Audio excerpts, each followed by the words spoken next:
Uma boa noite a todos.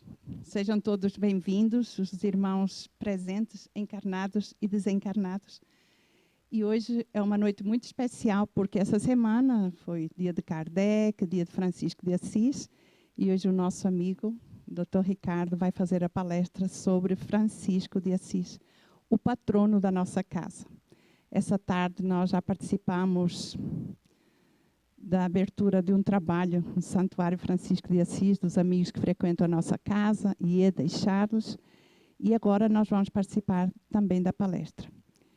Então, nós gostaríamos de chamar o Vinícius, por gentileza, para fazer a nossa prece de abertura.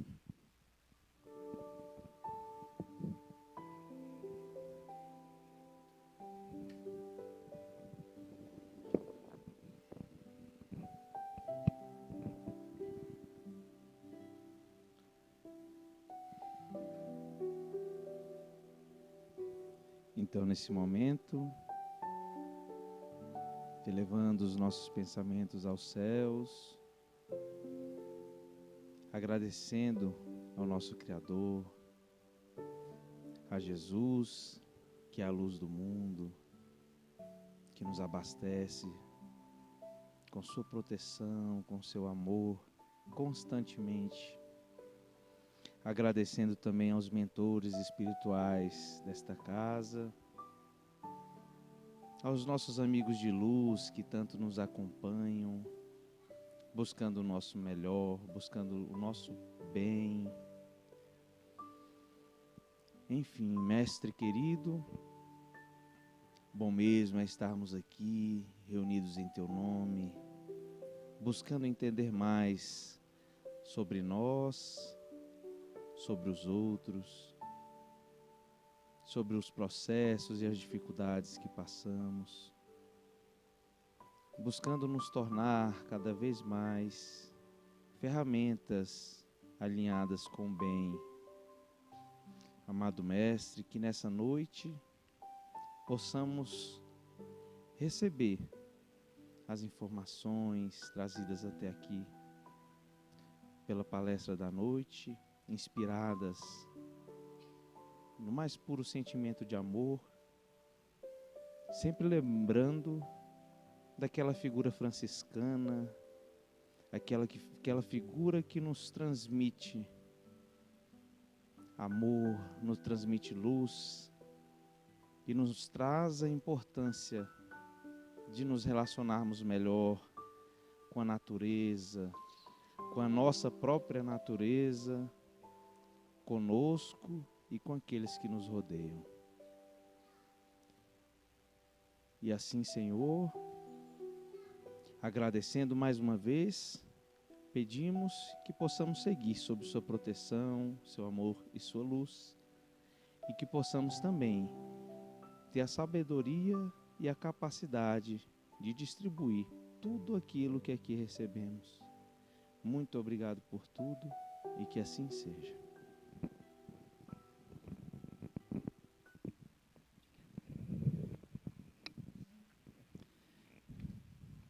Obrigada, Vinícius, pela prece da noite. E vamos falar sobre as atividades da nossa casa. À segunda-feira, nós temos o estudo das obras de André Luiz, com o nosso companheiro Luiz Cláudio. À terça-feira, nós temos o bazar, a farmácia fitoterápica aberta e o anel de luz na nossa nave. À quarta, temos o nosso trabalho de cura. É bom chegar às 19 horas para fazer a inscrição e o trabalho começa às 20 horas. À quinta-feira, a reunião de desobsessão. À sexta-feira, a reunião de desenvolvimento. E ao sábado, nós temos todas as atividades. Então, pela manhã, 8h30, temos o café da Irmã Dulce. Depois temos a farmácia, o bazar, a yoga, os passes, a evangelização. E à tarde, à noite, temos a palestra pública, como agora nesse momento. E de 15 em 15 dias nós fazemos o grupo Marmitas do Amor, fazemos os alimentos, as marmitas, para distribuir na cidade. E semanalmente, às quintas-feiras, temos o grupo Irmã Dulce no Hospital de Base, com alegria e o lanche para os acompanhantes. E a primeiro sábado de cada mês temos a sopa do Tio Tom. Todos são muito bem-vindos e convidados. A caridade é necessária em nossas vidas. Então, vamos agora passar a palavra para o nosso companheiro Sérgio, que vai fazer o comentário inicial.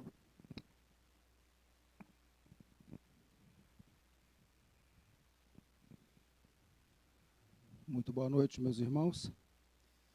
Vamos fazer um pequeno comentário aqui para não alongarmos muito. Estamos todos ávidos pela palestra do Ricardo, né, sobre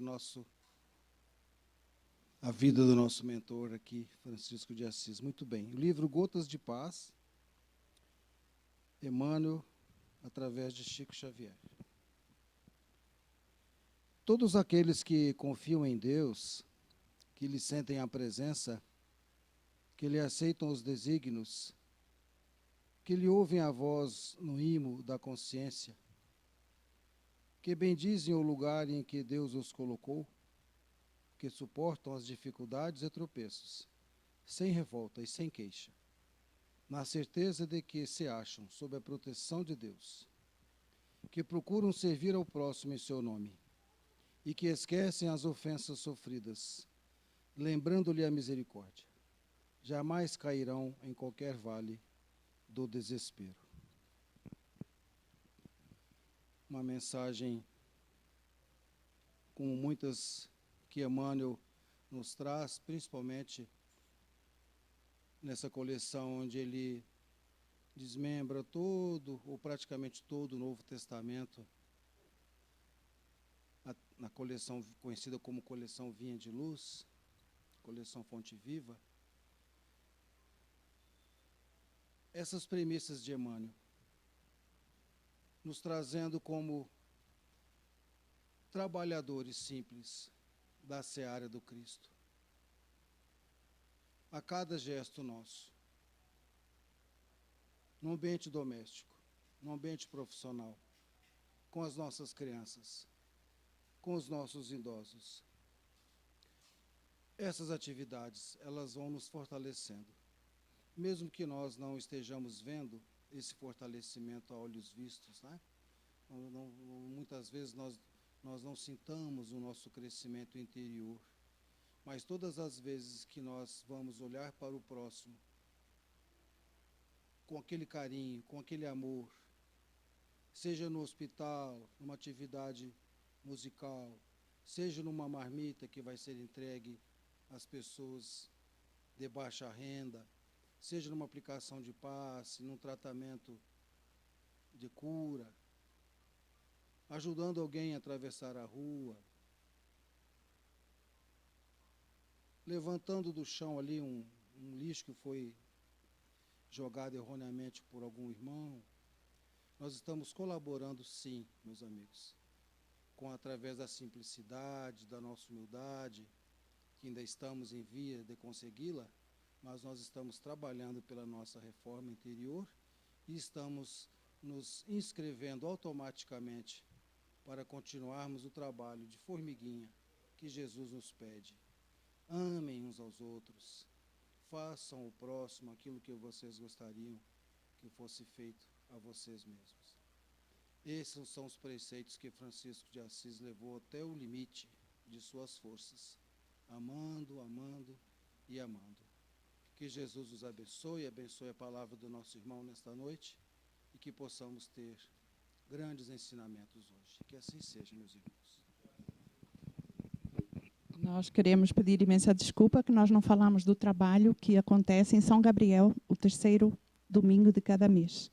Então, todos são convidados também.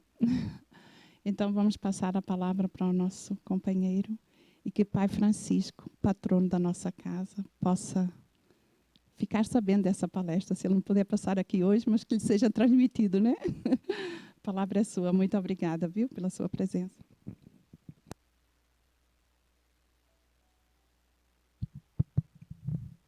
Boa noite a todos. Durante a oração, vocês ouviram aqui no forro um barulho? Quem que ouviu? Você sabe o que é? São os bichinhos daqui vindo se chiar. Ficaram sabendo que a palestra é sobre Francisco de Assis e vieram. Estão vindo aqui. Gente, quando o Renato me fez o convite há algumas semanas para falar sobre Francisco de Assis, nessa semana que se comemora no dia 4 de outubro, que seria a data do desencarne, né, de Francisco de Assis. Há algumas controvérsias sobre essa data, não se sabe se é 4 ou 3 de outubro. Né? Inclusive, se foi 3 de outubro, é a mesma data de aniversário de Allan Kardec. Né?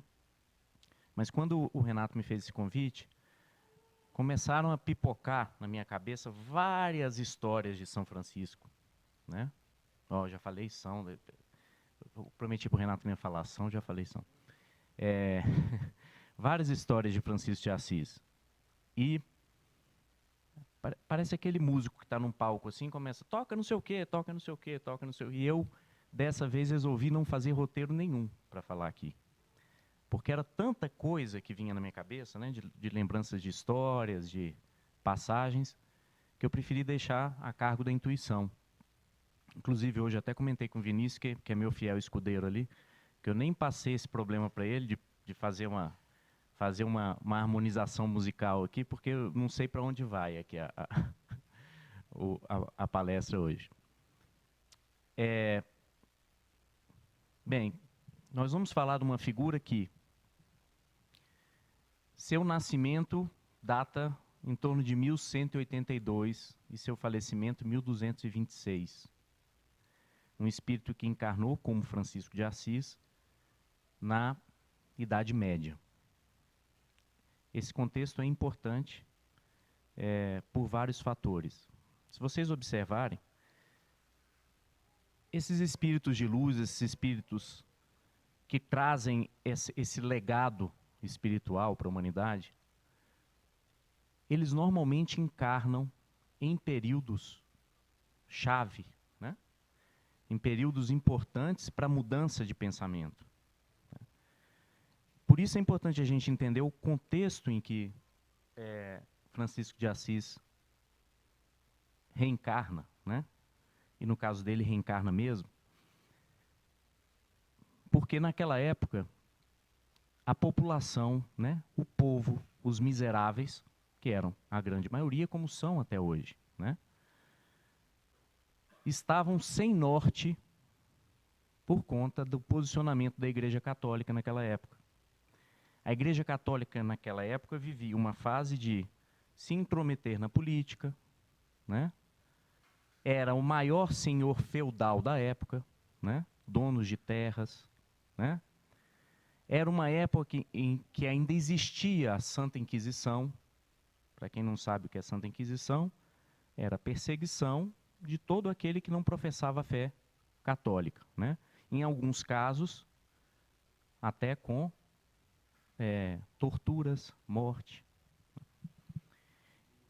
fogueira. E nesse contexto, Francisco de Assis nasce, filho de um grande comerciante de tecidos, um italiano, chamado Pietro Bernardoni. E de uma mãe oriunda da nobreza italiana, em italiano Pica, mas a gente pode chamar de Pia também, né? Pia Bernardoni, que era descendente de família nobre. Não se sabe, ela era considerada na época como uma dômina, né? Que se chama uma dama, né? Provavelmente, naquela época, aqueles títulos de nobreza, ela não era do primeiro escalão da nobreza italiana, mas ela era uma nobre. Né? O que acontece nessa época? Os comerciantes começam a viajar muito pela Europa, cada vez mais. E o comércio italiano mais ainda, os comerciantes italianos. Com isso, a troca de conhecimento, né, de cultura entre as regiões, começa a acontecer através de quem fazia o comércio, de forma mais abundante, digamos assim. Por que é importante isso? Porque Francisco foi criado nesse contexto. Então, era uma criança que tinha estímulos variados, né? Particularmente, estímulos da cultura francesa, né? Porque seu pai vendia muito tecido na França e admirava muito, né, esse período pré-renascimento francês, né? Só um parêntese, gente. Essas informações que eu estou passando são as informações históricas, tá? E aí a gente tem que dar mérito aqui a uma figura, um frei franciscano, que se chama Tomás de Celano, não sei se vocês já ouviram falar, que através dele é que todos esses registros históricos sobre a vida de Francisco de Assis foram passados. Tomás de Celano, ele escreveu 6 obras durante a vida dele. A última foi descoberta agora em 2015, inclusive. Mas as 2 mais importantes é a primeira vida e a segunda vida. Versa sobre a vida de Francisco de Assis. De que forma?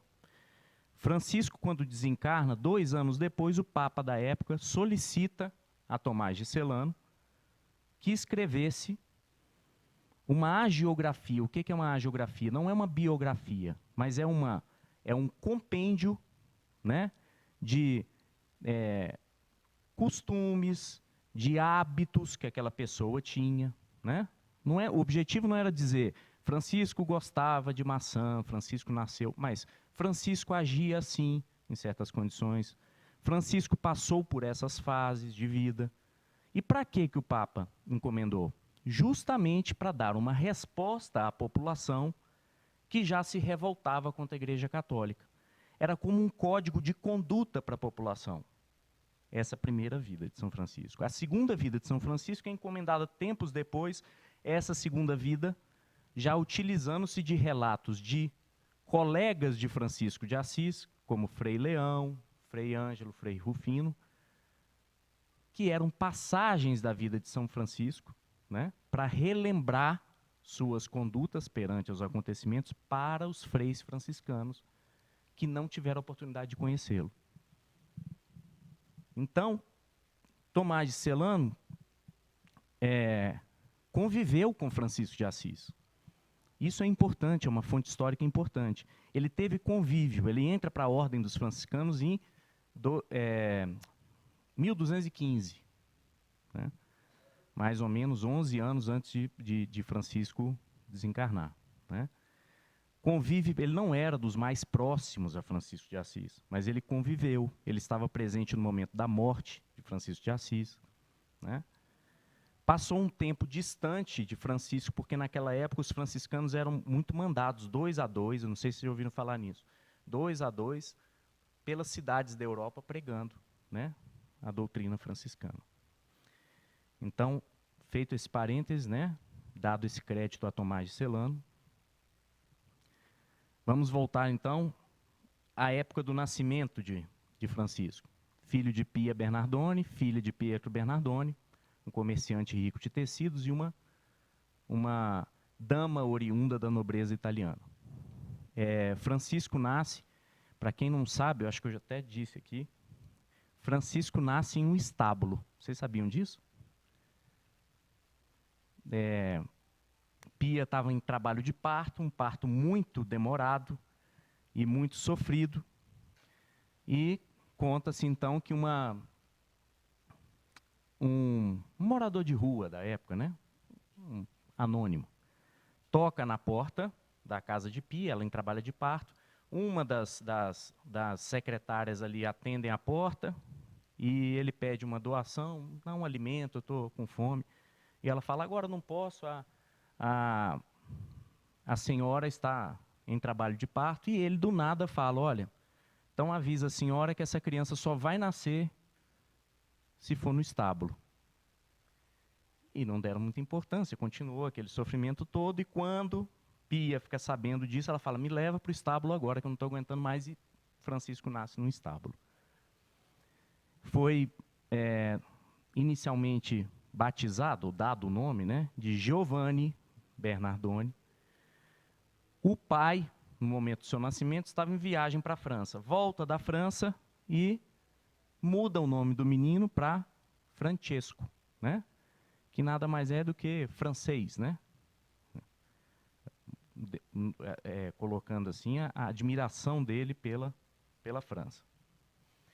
Bem, sua mãe era uma mãe, pelos relatos, uma mãe carinhosa, né? Como vários personagens da história, ela, em certo ponto, ela foi responsável pela educação emocional da criança, né? Pelo despertar espiritual de Francisco. O pai, um pai muito dedicado, mas um comerciante da época que, como todos os comerciantes daquela época, queria ser nobre, né? Os comerciantes da época, eles tinham dinheiro, mas eles não tinham título. E isso era importante para a ascensão social, para ser reconhecido socialmente. Tanto é verdade que o pai de Francisco se casa com Pia, que tem um título de nobreza. E esse é o ponto que mais para frente vocês vão ver que vai pegar na relação entre Francisco e o pai dele. Por que o pai não aceitou várias posturas de Francisco?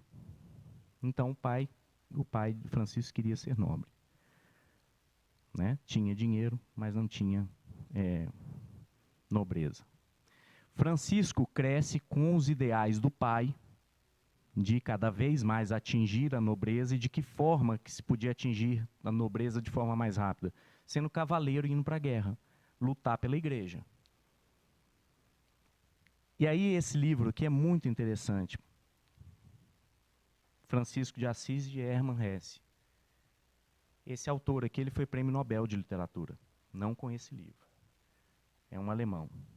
Ele nutre uma admiração muito grande por Francisco de Assis e o livro dele tem um aspecto histórico, mas tem um aspecto de fábula também. E aqui ele conta uma história que eu acho que é fruto da imaginação dele, mas que é muito ilustrativa do espírito de Francisco de Assis. Ele conta que Francisco, criança, se sentava num alpendre da casa, né, dos seus pais e olhava a imensidão, o horizonte, imaginando as glórias de ser um cavaleiro, né? De lutar, né? De matar, de pilhar, né? Porque o cavaleiro, em certo ponto, era isso que ele fazia, né? E através das vitórias ele ganhava títulos, né? E para ele era o objetivo de vida. Então, nesse dia, ele está pensando em ser cavaleiro e passa na frente dele um grupo de crianças brincando, uma brincadeira chamada de procissão. Eu imagino que seja uma brincadeira imitando uma procissão religiosa, né? Francisco, num impulso, né, se levanta, colhe todas as flores do canteiro da mãe dele, entra na turma de criança, entrega uma flor para cada um e sai cantando e pulando até a praça da igreja. Chega na praça da igreja, ele brinca e toma a frente da brincadeira, e os meninos todos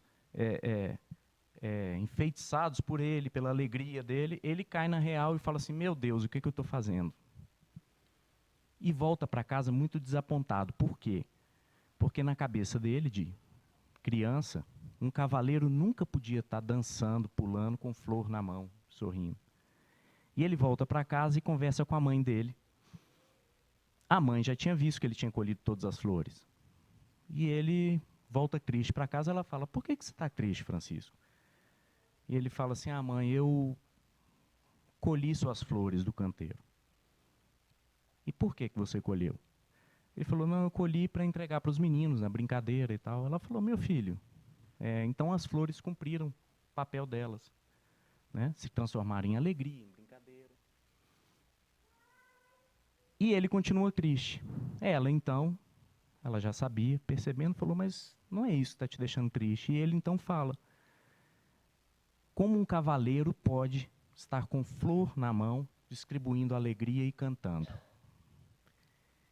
E ela, muito sabiamente, diz para ele o seguinte, meu filho, existem cavaleiros e cavaleiros. Existem cavaleiros que utilizam espada e o escudo. Existem cavaleiros que utilizam a alegria e o amor. naquele momento ela percebe que o filho tinha uma missão, mas era muito longe da guerra, né? Muito longe do exército. Bem, pulando uns anos, vamos pensar em Francisco jovem. Quem era Francisco jovem? Eu usei da outra vez eu usei essa comparação aqui. Era um playboy, né? Filho de família rica, o melhor cavalo, as melhores roupas, né? Em festa toda semana. Só que tem um detalhe. Ele era, de certa forma, doce, alegre, né? Amigo, sensível. Apesar de estar envolvido naquela aura toda de dinheiro, festa, né? Bebida, mulheres, ele era sensível. Tanto é verdade que ele era um dos mais admirados da cidade. Né? E o relato de Tomás de Celano ele era não só por ter dinheiro, mas as festas que ele promovia eram as mais agradáveis, né? A companhia dele era mais agradável. O pai adorava isso, né? Gastar dinheiro com festa ele gostava. Por quê? Porque no momento em que Francisco estava nas festas, ele estava fazendo amizade com quem? Com os filhos dos nobres, né? Então, esse dinheiro podia ser gasto assim. Só que, um belo dia, bate na porta da tecelagem da família um mendigo e pede a Francisco: eu estou com muita fome, eu preciso de uma ajuda. Francisco, como que instintivamente, né, respondendo da forma que ele sempre aprendeu a vida inteira, vira para ele e fala o quê? Sai daqui, vagabundo, vai trabalhar. Né? Você não tem dinheiro porque você não trabalha, você não tem dinheiro porque é preguiçoso, né? Porque a gente ouve até hoje, né? Muitas vezes. Só que naquele momento, aquela natureza fantástica de Francisco, ela também emite um sinal de alerta. E ele pensa: o que eu estou fazendo, gente? E ele tem uma atitude muito estranha. Ele pega um rolo de tecido. O rolo de tecido na época não era um rolo era um rolo de 100 metros. Né? Sai com o rolo carregando nas costas, procura aquela pessoa que pediu e entrega o rolo inteiro e fala: venda, né? E vai se alimentar. Assim. Aí o pai não gostou. Né? Não gostou. Entregar rolo de tecido para o mendigo é um absurdo. Como é que você gasta dinheiro com isso, né?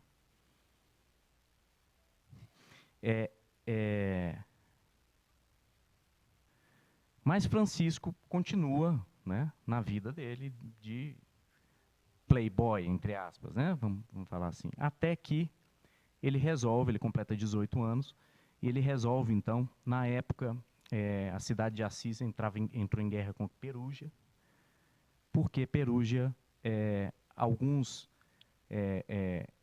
comerciantes de Assis se aliaram a alguns nobres de Perugia para depor o governo de Assis, né?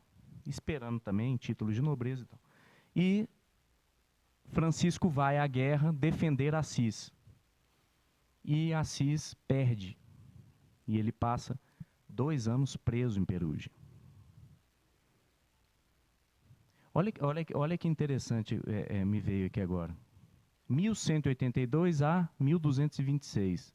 46 anos? 26 mais 18, 38, 44. 44 anos. Olha como a vida desses espíritos ela é intensa, né? Porque quando você vê a vida de Francisco de Assis, você pensa assim: esse homem viveu 100 anos, ele viveu 44 anos. E detalhe, até os 25, espiritualmente morto, né? Esquecido. 19 anos, né? É muito curto, né? É muito intenso, né?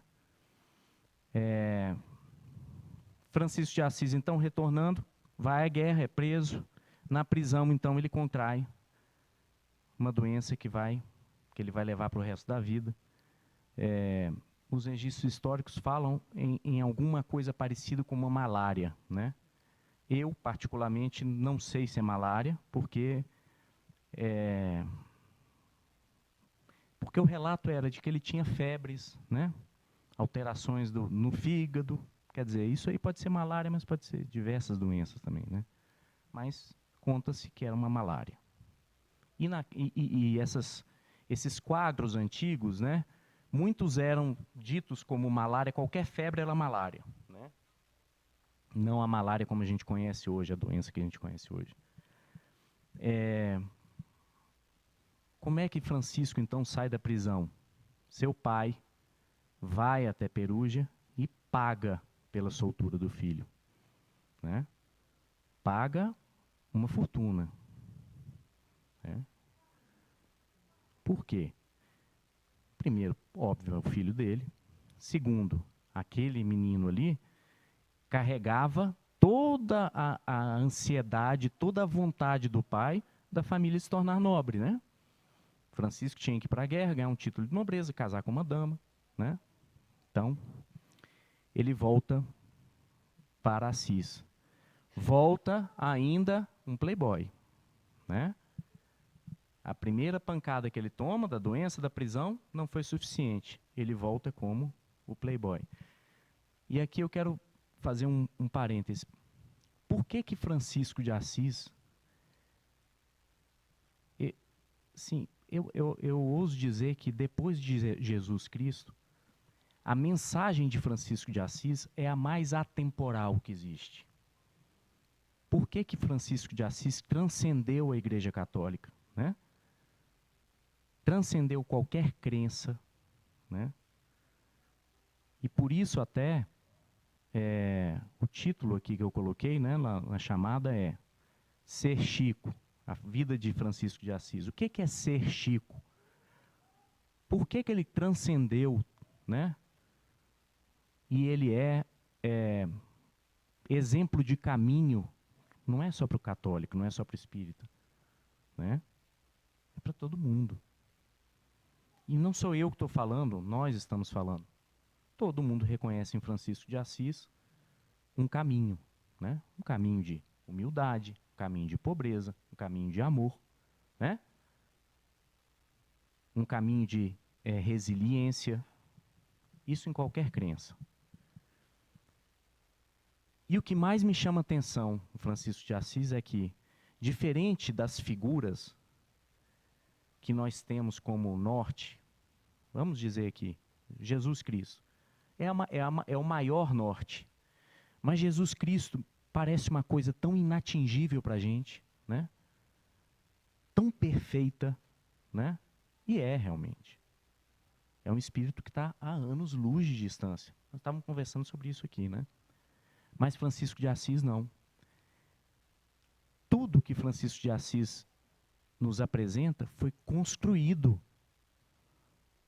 por problemas, construído por dificuldades que todos nós temos diariamente, né?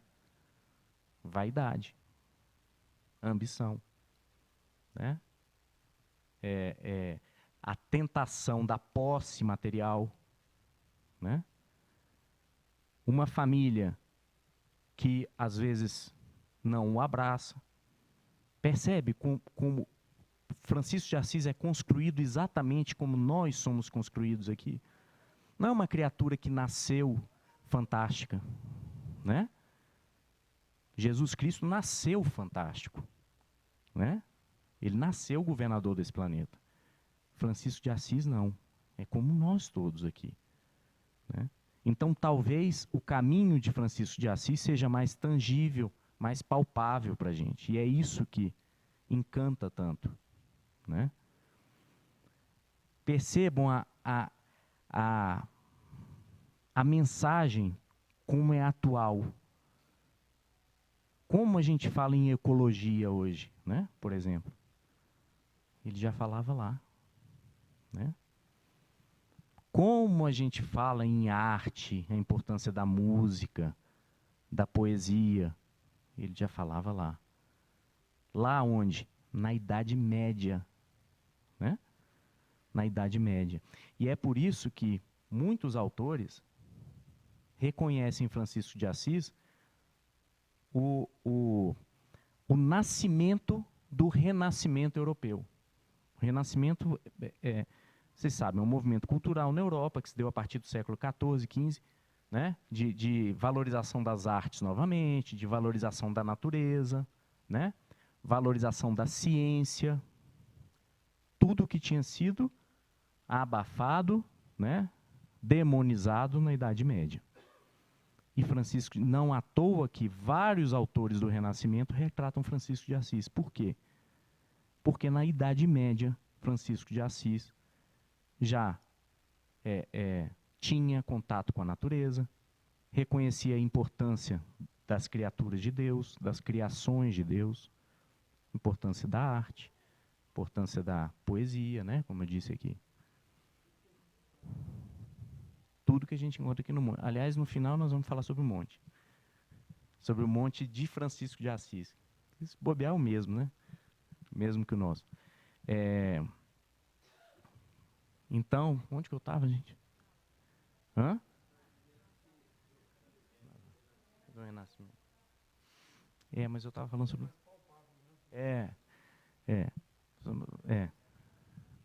Pois não, mas deixa eu voltar lá. Ele foi preso, voltou, né? Continuou playboy, eu tinha parado, né? Isso. Ele volta, mas ele continua o playboy, só que agora ele está um playboy balançadíssimo, né? E ele já não vê mais graça nas festinhas, né? E os amigos brincam, está apaixonado. Quem é a dama, quem é aquela coisa? E ele começa a brincar com uma coisa que ele depois brinca o resto da vida. Ele fala, essa dama por quem eu estou apaixonado é a mais bela de todos e a mais nobre. Quem que era a dama? A pobreza, né? Então, só que, como aí que eu falo, né? Como é parecido com a vida da gente. Quantas vezes nós não tomamos uma resolução, mas é difícil pôr em prática imediatamente, por tudo, né? Vou dar um exemplo aqui. Vou trabalhar menos, né? E dar mais atenção à minha família. A partir do ano que vem. Chega o ano que vem, você trabalhando, não consegue. Imagina uma ruptura dessa, né? Que a alma de Francisco pedia. É difícil, né? E, para complicar a história, ele ainda tem um sonho perigosíssimo, que ele interpretou da forma errada. Ele sonha um belo dia com a casa dele cheia de armaduras e espadas, né? E escudos. E aí, qual que é a interpretação dele? Tenho que ir para guerra de novo. E naquela época, o sul da Itália estava declarando guerra, quer dizer, a igreja do sul da Itália, através da figura de um acho que é arquiduque, estava declarando guerra a uma outra nação, né? Tudo no fundo era obter mais terras, né? No fundo era isso, né? As guerras santas da época eram essas, né? E ele então se alista. Só que o soldado fajuto, né? Porque de soldado ele não tinha nada, né? Na viagem, ele já começa a ter febre, calafrio, né? E aí ele tem outro sonho, com uma voz dizendo para ele, interpretaste completamente errado o teu sonho. Tem nada a ver, era o contrário. Era o contrário do que você interpretou, volta para casa. E aí ele volta, com 25 anos. Só que antes de voltar, ele pega a armadura lindíssima que o pai tinha feito no ateliê mais famoso da época, o cavalo mais caro, né? E ele dá para um nobre que tinha perdido suas posses, né? E estava mendigando na rua. Interessante que nesse momento que ele dá as posses dele, é interessante porque ele chega num grupo de... Não, isso é em outro momento, na verdade. Esse nobre, na verdade, fica assustado, né? Mas você está me dando? Não estou te dando. E ele volta para a cidade em trapos, né? Imagina um pai que quer ser nobre, recebendo o filho fracassado da guerra, doente, em trapos, e meio doido, né? Na cabeça do pai, né? Completamente doido. Por quê? Porque São Francisco começa a vagar pelas ruas, né? E pregar a pobreza, a humildade, né? Fica um tempo alojado, quer dizer, alojado na natureza, né? Mais perto da igreja de São Damião, e tem uma visão, ao olhar um crucifixo, em que Jesus pede a ele que ele reconstrua a igreja. Ele interpreta mais uma... Está vendo como... ele interpreta errado de novo. Percebe? Mas isso é tão bonito, gente. Né? Imagina eu estar contando uma história perfeitinha aqui. Não. Ele interpreta errado. Ele acha que é reconstruir a igreja. As paredes da igreja. Né? Quando, na verdade, o chamado era reconstrua a igreja católica. Né? A igreja vigente da época. E ele, então, começa a pedir nas ruas doações para reconstruir a igreja. Mas começa a usar dinheiro do pai também. Né? E aí, mais uma vez, gastar dinheiro para reconstruir a igreja não dá, né? Se ainda fosse para uma festinha, né? E aí o pai fica possesso. Fica mais possesso ainda porque Francisco começa a ser alvo de chacota na cidade, né?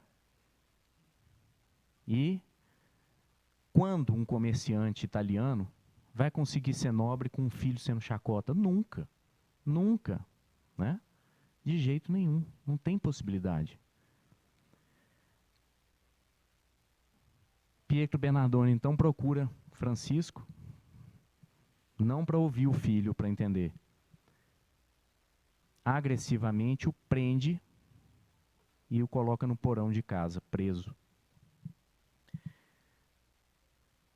Os relatos são variáveis aí, mas parece que em quase um ano preso, né? Isso não está bem claro, não. Tomás Celano fala muito por cima, assim. E aí, na segunda vida, ele fala de forma diferente. Bem, o fato é que Francisco, na verdade, Francisco não, a mãe de Francisco, se aproveita de uma nova viagem do pai à França para vender tecidos e solta o filho. Né? A gente tem que entender aqui que a mulher, naquela época, morria de medo do marido, né? Então, ela deve ter sofrido demais, né? Porque ele era tratado como um presidiário dentro de casa. Essa é que é a verdade. Solta e ele diz à mãe, mãe, adeus, aqui não volto mais.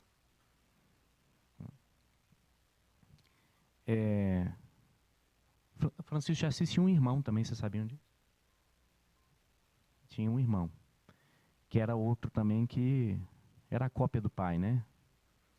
Não tinha nenhuma sintonia com as ideias de Francisco. Então, Francisco é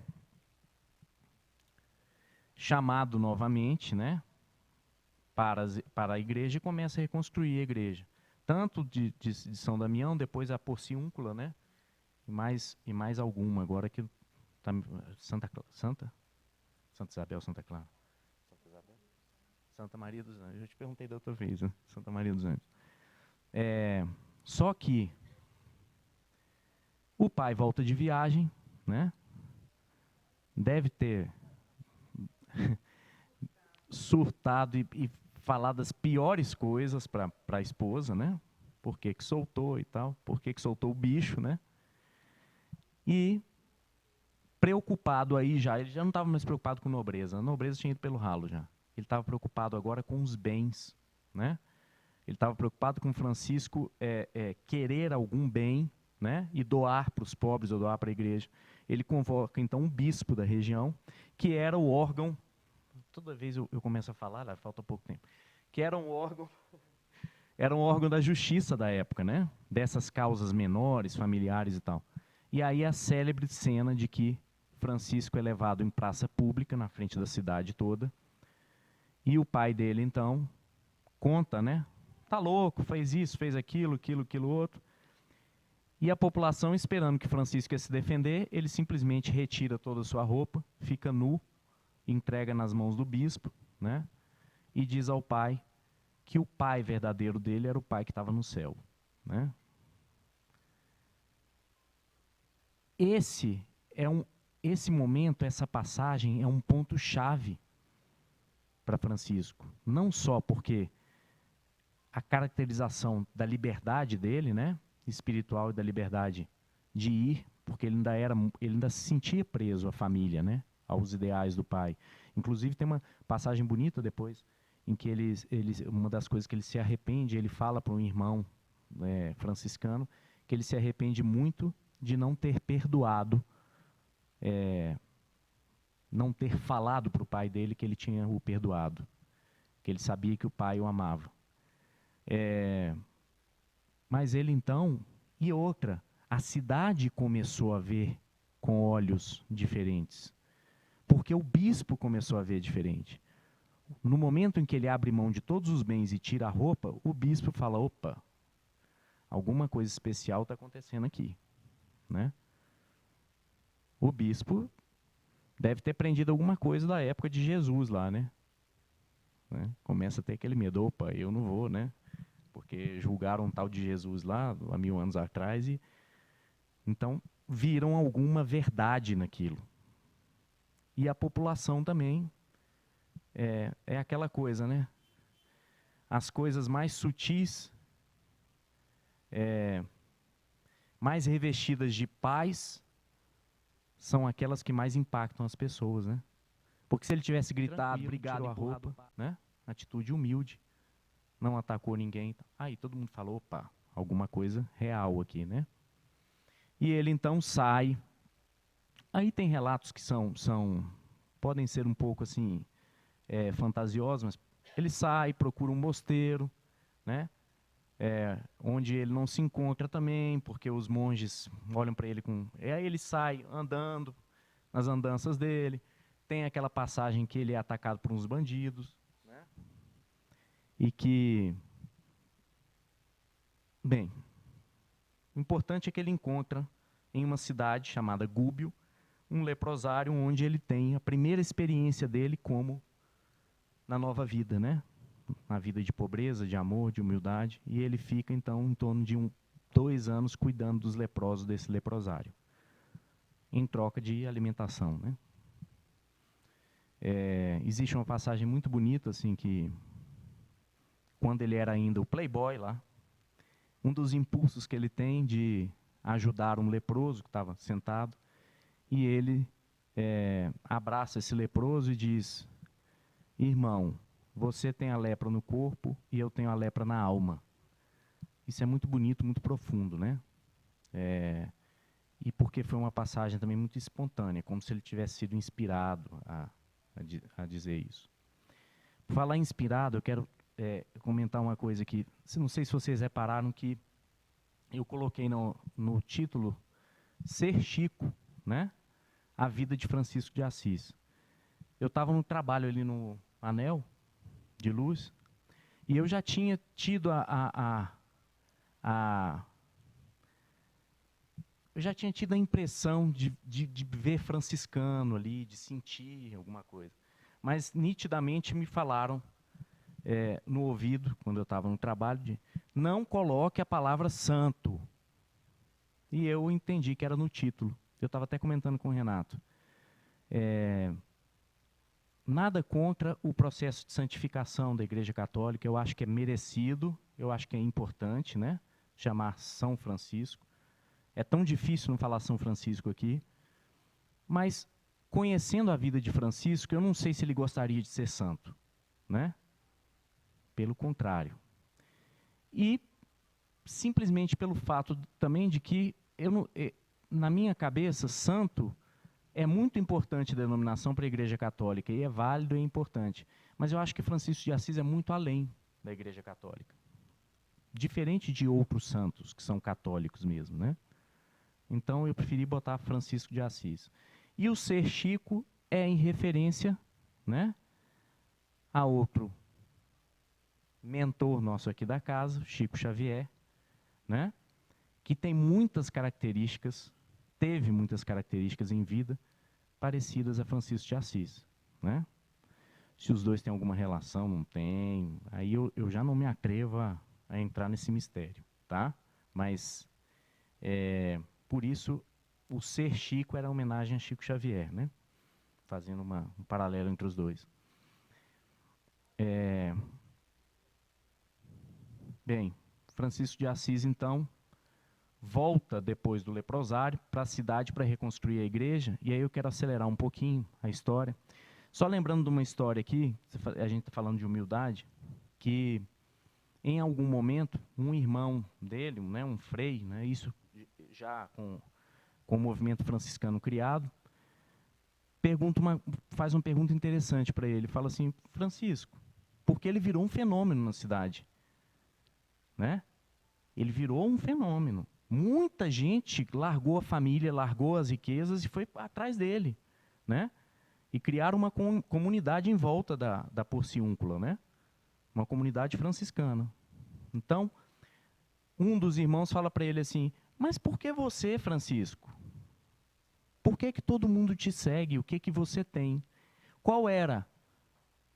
O que tinha na entrelinha aí? Obter uma resposta, né? De Francisco de Assis, assim: porque eu sou especial, eu sou bom, né? Eu sou um espírito de luz, né?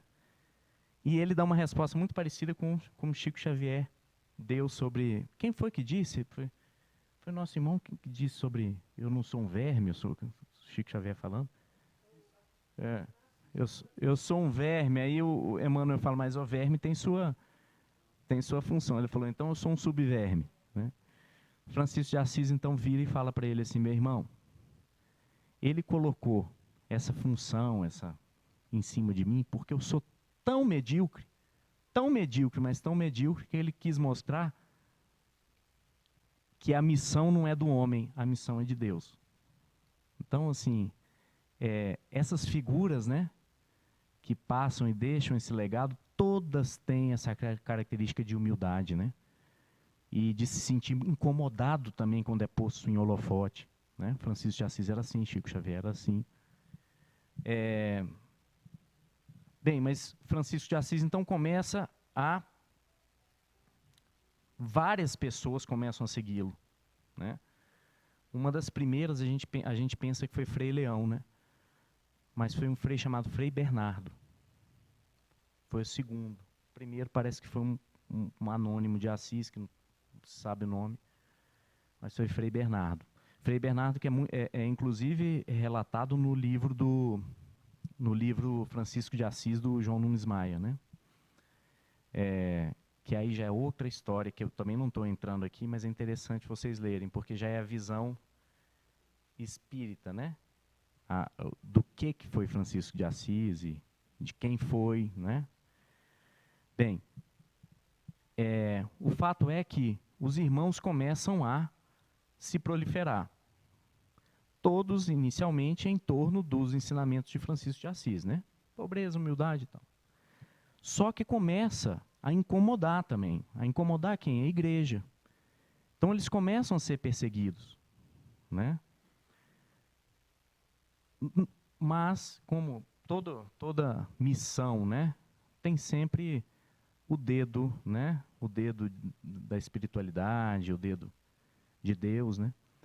Existia um frei, Freguido na cidade, que tinha uma posição. Freguido não é... Era um alto cargo da Igreja Católica, depois eu vou... É tanto nome que... E ele entende que a mensagem de Francisco de Assis é real. E o apoia. E fala para ele, olha, a única forma de vocês pararem de ser perseguidos é você ir a Roma conversar com o Papa. Gente, olha a dificuldade. 4 franciscanos irem até Roma conversar com o Papa na Idade Média e dizer que a pobreza era importante, que a natureza era importante, né? Que a humildade era importante. Eu não sei se vocês já foram a Roma, assim, né? Mas a suntuosidade do Vaticano, né? Imagina Francisco de Assis, hoje em dia, naquela época. Aliás, e não é à toa que o atual Papa se chama Papa Francisco, né? Que é uma figura também admirável, né? O atual Papa. Mas o fato é que ele vai, mas vai descrente, né? E quando ele tem lá o encontro com o Papa, a audiência, por sorte, quem que está na sala junto? O bispo Guido. Eu acho que é Guido. Bispo Guido estava na sala junto ao Papa. E Francisco faz a defesa do ideal franciscano na frente do bispo. E o bispo convence o Papa de que Francisco está, que tudo que Francisco prega está no evangelho puro.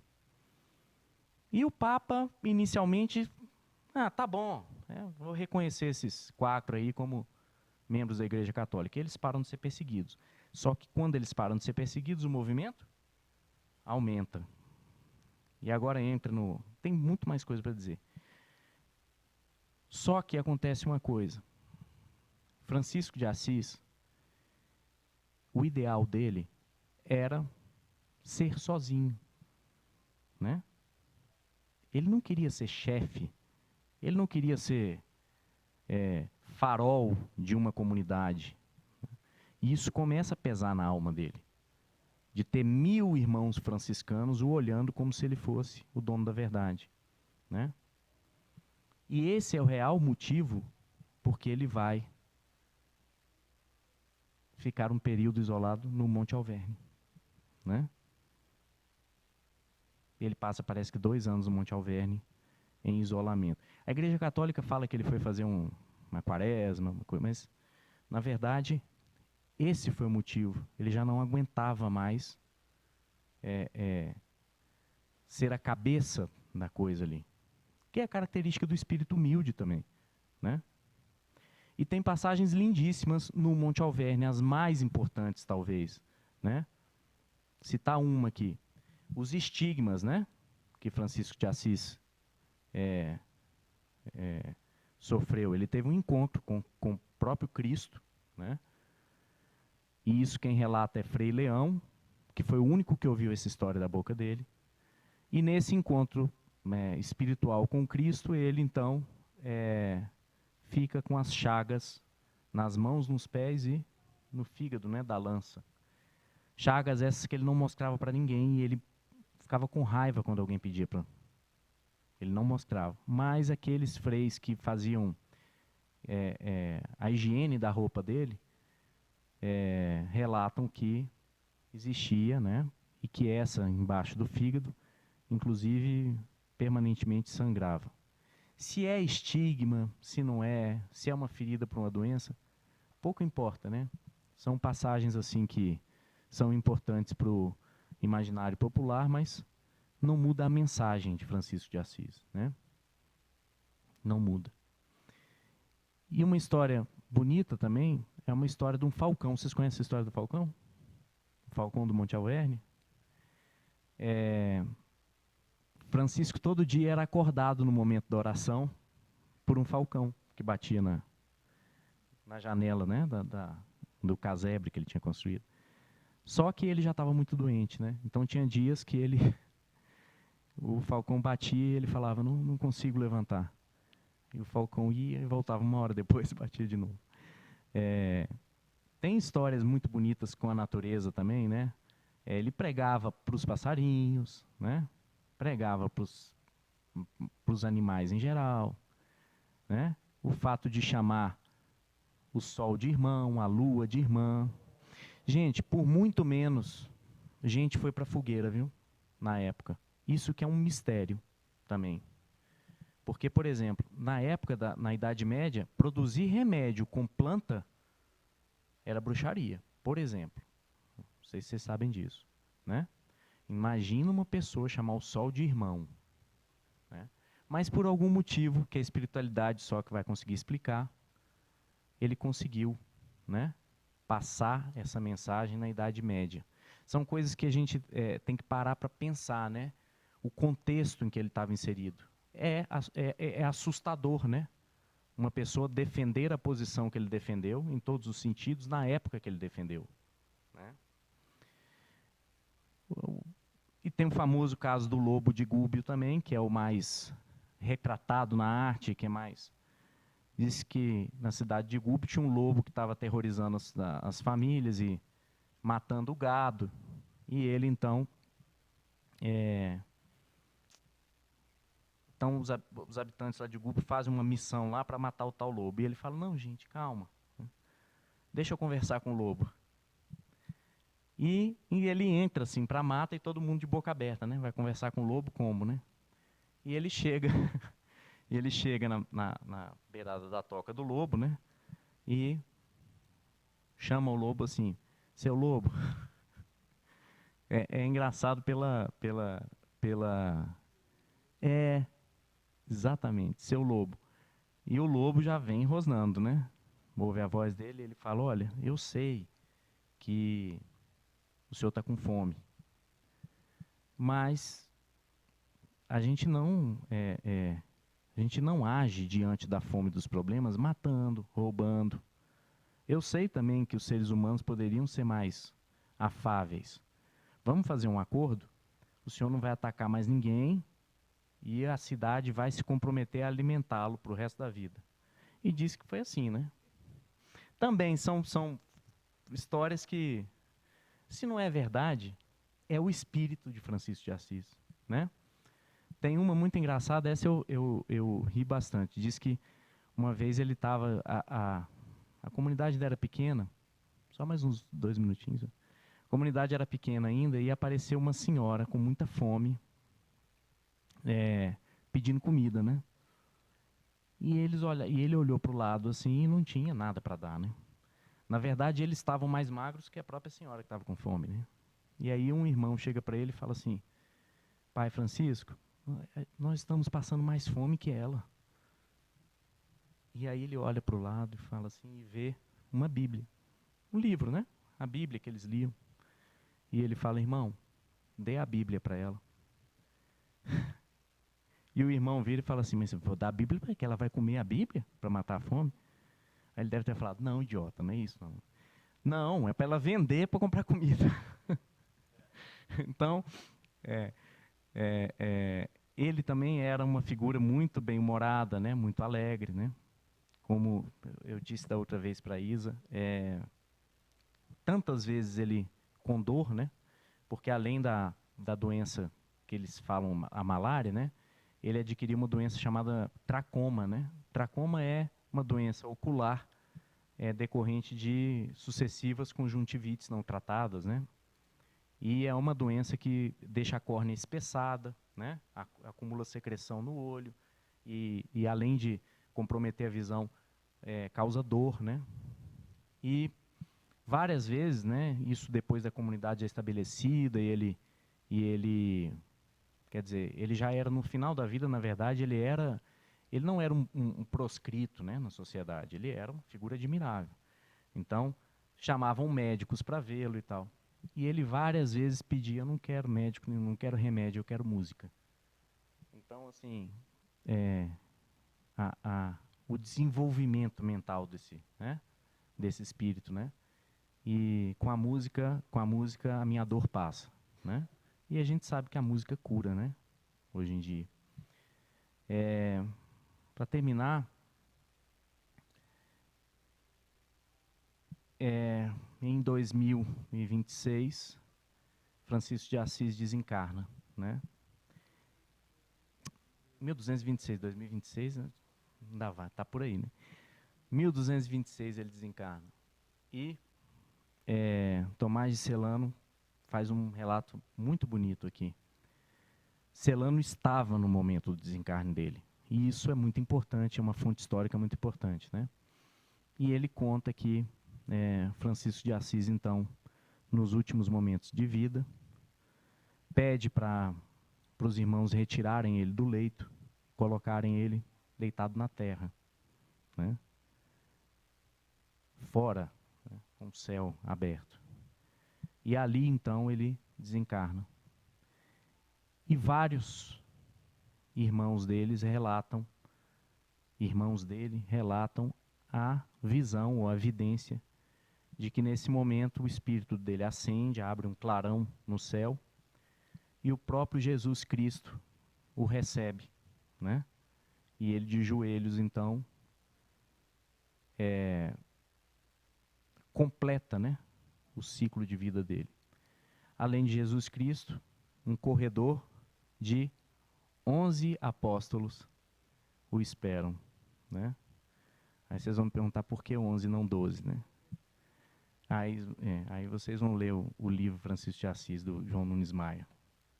Tá bom? É isso que eu tinha para falar. Toda vez tem essa segunda parte. Mas eu queria concluir dizendo que as histórias, as anedotas, elas servem como inspiração, né? Elas só existem um propósito, né? É como eu estava conversando com o Renato, uma coisa é a figura, né? Outra coisa é o santo. O santo está lá, São Francisco de Assis. Mas a figura Francisco de Assis, ela é inspiradora, né? E ela é também orientação, né? Para nós sermos Chico, né? E aí eu acho que a reflexão da noite é em que ou como nós podemos, né, ser Chico, né? Muito distante de ser santo, né? Era isso que eu queria dizer. Obrigado.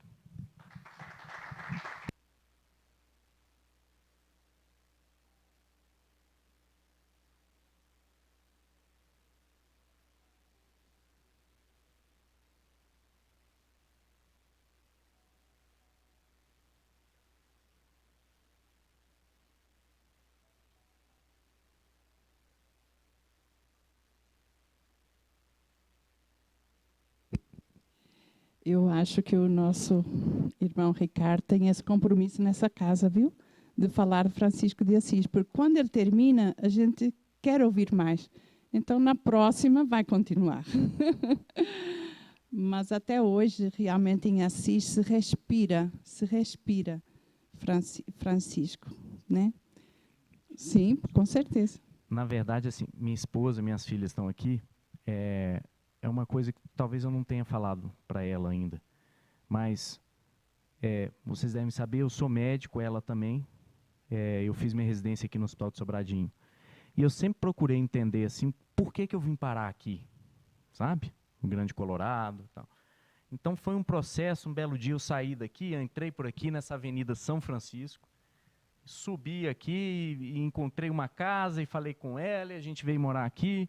E um dia que eu estava muito angustiado, descendo essa Avenida São Francisco, eu olhei aqui para dentro e vi São Francisco de braços abertos. E hoje eu sei que talvez o principal motivo de eu ter vindo aqui para o Grande Colorado é o Monte Alverne, né? Então, só dizer isso. Com certeza. Nada acontece por acaso, né? Mas Francisco de Assis está muito vivo até hoje, né? O maior discípulo de Jesus, com os 12 companheiros dele, né? E aqui na nossa casa é muita gratidão a Pai Francisco, né? Nós queremos agradecer a sua presença, a presença de todos que nos vão acompanhar pelo YouTube, podem deixar o seu like e que essa noite seja coroada de muitas bênçãos, de paz, de amor, de luz em nossas vidas.